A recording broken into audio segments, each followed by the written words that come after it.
Пасификийският Вселенски Велик събор беше факт. На малък остров в средата на Южния Пасифик по график пристигаха 32 християнски делегации, всяка от които с по 162 поместни църковни пратеници или общо 5184 души. Организирането на Велик Вселенски събор отне 12 години. Подготовката за организирането отне 7 години.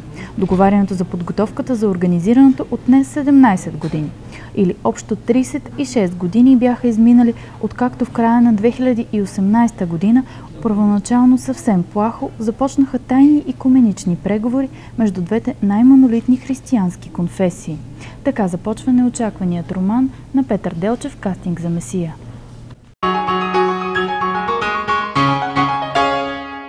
Две години събирах информация, една година обработвах и всъщност 2 зими писах книгата, като аз пиша само зимно време, защото лятото ми е необходимо, за да си вадя хляба. В България много трудно може да продаваш достатъчно книги, че да си вадиш хляба с писане.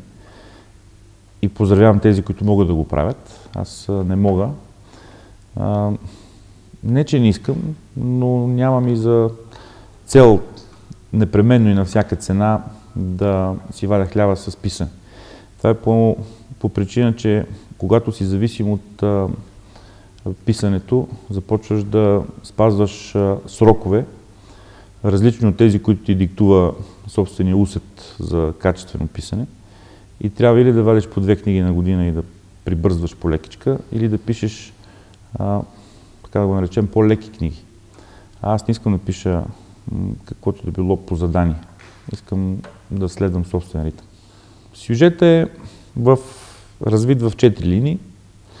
Първата линия е медиите, втората линия е един събор на християнските конфесии, третата линия е една война, която се случва в цялата тая суматоха, и четвъртата линия е един мой главен герой, който ще продължи в следващата част на книгата да бъде главно действащо лице, един капитан на катамаран. Естествено, тези линии се преплитат, на много места се допълват, върват успоредно, на много места върват с различен ритъм, което е съвсем целенасочено направено. Едната бърза, другата е по-бавна. Идеята е читателя да не бъде оставен на монотонното движение на едната от линиите или на по-бързо темпо на другата, а непрекъснато да прескача, за да има провокация към неговото мислене и внимание.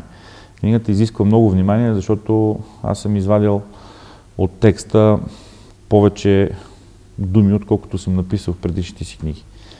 И съм оставил само тези, които съм счел, че е абсолютно задължително да са там. Приравнил съм ги с възможните им синоними. Съм решил, че тези са думите, които трябва да са в книгата. И ме питаха наскоро приятели дали бих променил нещо сега, след като излезе и търпи вече критики и в добрия и в лошия смисъл. Да, бих променил 4 думи, 2 сравнения и една запетайка ще преместя. В основата на тази война, която се случва, стои човека и това, че не знае какво да прави, когато има малко повече свободно време. В горивото за тази война са няколко стотин хиляди пилигрими, които се изсипват на християнския събор. Повода за войната е повдигнато от медиен гигант напрежение между тези пилигрими. Така че войната е един възможен изход в ситуацията, която се създала около Тихоокеанския остров. И е доста развил се по по-различен начин. Не за друго, ами защото гледната точка и отразяване на тази война е интересна. Самата война не е нищо особено, не съм измислил някакви нови бластери или джедите да са дошли и да са направили някакви чудеса, защото все пак действа 2054 година. Напротив, търсил съм препратка към средните векове, когато пиратите са действали с едни къси абордажни саби. Дори имам едно такова изречение, че ако някой беше поръчал за тази война абордажни саби от 15 век, ще да е по-полезно, отколкото тези стрелкови оръжия. Идеята е да се види абсурда на едно сражение в средните векове, пренесено в бъдещето и отразено с средства, които са на още по-високо технологично ниво. Никол, както повечето мои герои и в предишните ми книги, както повечето герои, които се оказват с основни функции, се появи съвсем случайно. Тя влезе, за да донесе малко свежест в началото на книгата и се оказа, че иззе много от функциите на водещите герои, саморазправи се с половината от тях и в един момент се оказа, че е едно от основните действащи лица. И в предишните ми книги има само един-два штриховани женски образа, тъй като те бяха доста така да ги наречем, за по-мъжки времена в турско робство, в България между двете световни войни. А пък сега сме в бъдещето и се оказа, че една дама много добре стои там. И истината е, че този герой сам се появи и сам си намери мястото в книгата. Тя общо взето поема функцията на човека, който не се страхува да каже какво трябва да се направи. Аз съм разгледал бъдещите компании, говоря за фирми, концерни и такъв тип взаимоотношения, съм ги разгледал като строго регламентирани организации. Тоест, ние имаме организация, в която доминират мъжете. Имаме организация, в която доминират, примерно, гейове. Организация, в която доминират евреи. Или просто на всякакъв принцип и признак разделени фирми. Корените на това нещо са естествено в наши дни. И в тази фирма, за която става въпрос, която е разгледана в книгата, тя е съвсем условна, мястото на една такава руса репортерка е точно регламентирано докъде тя може да стигне. Тоест тя знае много добре, че не може да пробие до върховете и затова си намира съвсем естествено ракетен носител някой от големите шефове и той пък използва нея като двигател, за да се изстреля на върха на пирамидата. И това е една симбиоза, която й позволява на нея да бъде топ репортер и така или иначе, като един закоравял убиец, каквато е всъщност, може да си позволи да изкаже мнение, че трябва да се предприемат драстични действия. И както виждаме, всички хора с съвест, които се страхуват от такова развитие на конфликта или такова предизвикване на конфликт, биват отстранени. На тяхно място пристигат екип немници, които могат да решават конфликтите по малко по-други начини.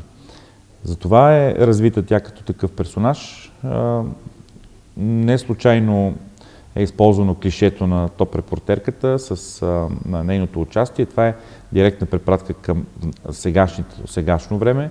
В същото време водещи в конфликта пак не случайно са една класическа мръсна дозина от готини мадами, които се отразяват тяхното появяване, развитие в конфликта и предателство, така или иначе в един момент. Така че това са търсените клишета, на които аз съм се опитал да придам малко по-друг ракурс и от по-друг ъгъл да ги погледна и малко по по-различен начин да ги развия. Този роман аз скоро си дадах сметка, че това всъщност е план Б на човечеството.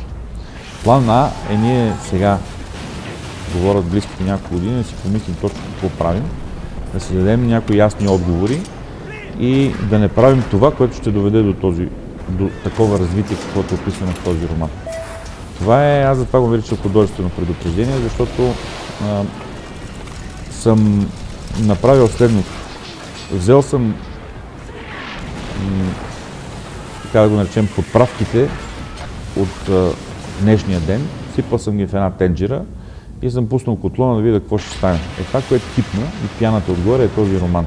Тоест, ако ние сега намалим лютото или намалим солта, може да се получи съвсем друга манджа в 2054 година. И аз искрено се надявам, че ще се получи.